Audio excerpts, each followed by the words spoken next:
What's up and what's good, and welcome back to my channel.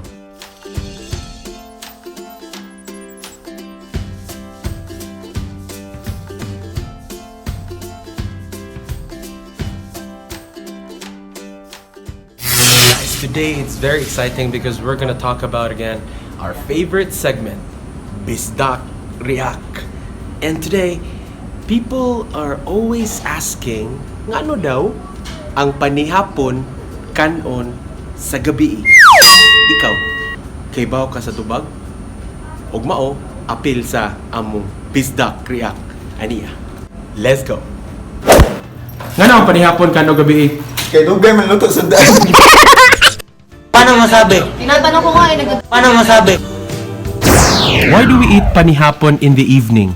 Why do we eat panihapon in the evening? Because hapon is afternoon and then it's near dinner time.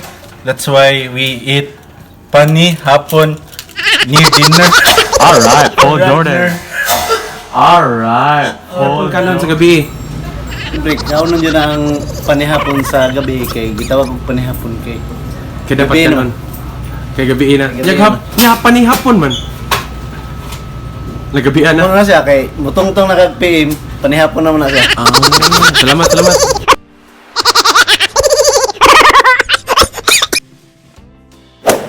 Nganong gabi kanon na panihapon?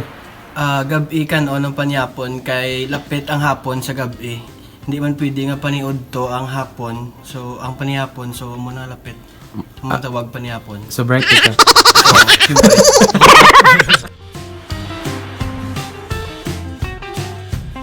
Sa nganong gabi kanon na panihapon? Sa katong panahon pa nako. Da.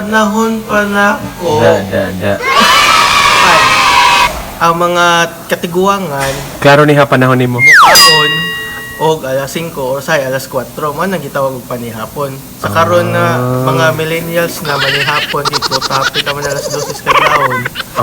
Nya og call center ka trabaho. Call center kana ang imong paniud to nas tungas gabi. Thank you. Nganong panihapon kanon sa gabi? Ano wow? Kay ano kono kanon ang panihapon sa gabi? Kasalang ayon sa imo dyan. Ano? Nung bitaw. Ang panihapon kanon sa gabi. Kay gabi man siya ng panihapon. Gabi jud na panihapon, dili na hapon. Kaya ang hapon mori siya og oras nga 4 to 6. Da, laban. Thank you, ate.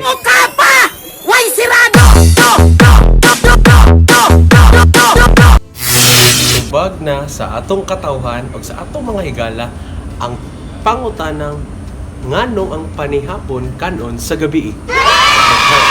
For more vlog suggestions, guys, please subscribe to my channel, like all my videos, and hit the notification bell. And this has been your boy, J-Man Good Boy. As always, keep it simple.